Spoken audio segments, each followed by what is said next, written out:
యంత్రాంగము, ప్రభుత్వము, పార్టీ అన్ని రకాలుగా ప్రజాస్వామ్యబద్ధంగా ఈ ఎన్నికలు నిర్వహించినాం. మొట్టమొదటిసారి తెలంగాణ రాష్ట్రం వచ్చిన తర్వాత ప్రజలకు ఒక స్వేచ్ఛాయుతమైన వాతావరణంలో ప్రజాస్వామికబద్ధంగా ఎన్నికలను నిర్వహించడం జరిగింది. ఈ ఎన్నికల్లో అధికార దుర్వినియోగానికి పాల్పడడం కానీ, లేకపోతే మా హోదాలను అడ్డుపెట్టుకొని ప్రత్యక్షంగానో పరోక్షంగానో రిజర్వేషన్ల మీద ప్రభావం చూపించడమో, లేకపోతే ఎన్నికలను ప్రభావితం చేసే నిర్ణయాలను కానీ మేము చేయలేదు. అందుకే తెలంగాణ రాష్ట్రంలో మేము ఇచ్చిన 7వ గ్యారెంటీని కూడా ఈరోజు అమలు చేసి చూపించినాము. దాంతో స్వేచ్ఛతో కూడుకున్న ప్రజాస్వామికబద్ధమైన ఎన్నికల్ని నిర్వహించి ప్రజల చేత మన్ననలు పొంది ఒక మంచి పరిపాలన అందించడానికి మేము ముందుకు వెళ్తున్నాము.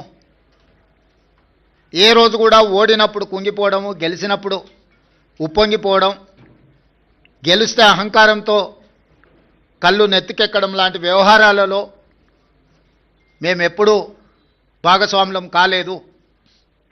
వీటన్నిటికీ దూరంగా ఉండి ప్రజలకు దగ్గరగా చేరువగా ఉండి సంక్షేమాన్ని, అభివృద్ధిని ముందుకు తీసుకువెళ్లాలనే ప్రయత్నం చేస్తూనే ఉన్నాం. ఈనాటి ఫలితాలు మా బాధ్యతను మరింతగా పెంచినాయి. ఈనాడు కేంద్ర ప్రభుత్వం ఆనాడు శ్రీమతి సోనియా గాంధీ, మన్మోహన్ సింగ్ గారు అందించిన మహాత్మా గాంధీ ఉపాధి హామీ పథకాన్ని నిర్వీర్యం చేసి నీరుగార్చి పేరు మార్చడమే కాకుండా విధానాలను మార్చడం ద్వారా పేదలకి పథకాన్ని అందకుండా చెయ్యాలన్న కక్ష, కుట్ర స్పష్టంగా కనిపిస్తుంది.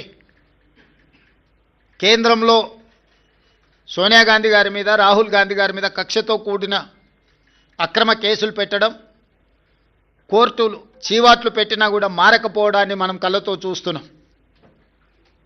వీటన్నిటిని దృష్టిలో పెట్టుకొని ప్రజలు ప్రజాస్వామికబద్ధమైన కాంగ్రెస్ పార్టీ ప్రజలకు రక్షణ. అందుకే ఈరోజు తెలంగాణ ప్రజలు కాంగ్రెస్ పక్షాన బలంగా నిలబడ్డారు. ఈ స్ఫూర్తి కొనసాగుతుంది. భవిష్యత్తులో ఇంకా బలంగా పనిచేస్తాము, బాధ్యతతో పనిచేస్తాము. ఎదిగినా కొద్దిగా ఒదగాలి అని పెద్దలు ఏదైతే సూచన చేసిండ్రో వాటిని దృష్టిలో పెట్టుకొని ఆ విధంగానే ముందుకు వెళ్తాము. ప్రతిపక్షంలో ఉన్న వాళ్లకు అధికారం కోల్పోయినా అహంకారం తగ్గలేదు. ఇంకొక ఆయన కడుపు నిండా విషం పెట్టుకొని, మూసీలో కాలుష్యం కంటే ఆయన కడుపులో విషం ఎక్కువగా కనిపిస్తుంది, ఆయన మాటల్లో, ఆయన చేతల్లో, ఆయన వ్యవహార శైలిలో.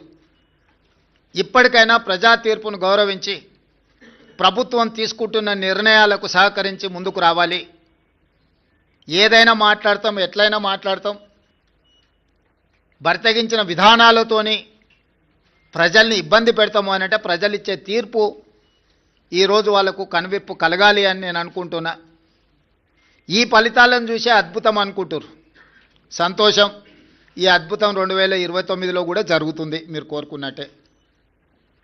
2/3 మెజారిటీతోని 2029లో కాంగ్రెస్ తిరిగి అధికారంలోకి వస్తుంది. 1/3 మీరు ఉంటారు, 2/3 మేము ఉంటాము. ఈ తీర్పు 2029లో కూడా పునరావృతం కాబోతుంది.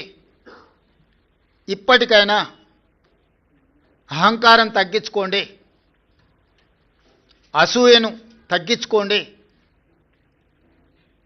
తెలంగాణలో అమలు జరుగుతున్న సంక్షేమ అభివృద్ధి కార్యక్రమాలకు సహకరించండి.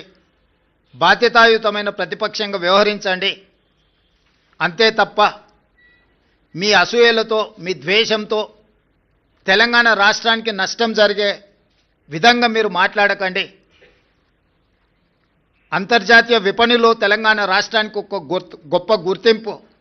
పర్ క్యాపిటల్ దేశంలోనే నెంబర్ 1. 3,87,000 రూపాయలతో పర్ క్యాపిటల్ ఇన్కంలో కానీ, జిఎస్డిపిలో కానీ అన్ని రంగాలలో తెలంగాణ దేశంలోనే నెంబర్ 1 రాష్ట్రంగా ఈరోజు అభివృద్ధి పదం వైపు నడుస్తున్నది. ఇంకా అభివృద్ధి జరగాల్సిన అవసరం ఉన్నది. సంపద పెంచాలి, పేదలకు పంచాలి అనే మా విధానాన్ని కొనసాగిస్తాము. ఇప్పుడు ఏ విధంగా అయితే మీడియా సహకారం ఉందో భవిష్యత్తులో కూడా మీ సహకారం ఈ విధంగా ఉండాలి అని మా ప్రభుత్వం భావిస్తుంది. మీడియా మిత్రులకు కూడా మీ సహకారం అందించినందుకు మనస్ఫూర్తిగా ధన్యవాదాలు తెలియజేస్తున్నాను.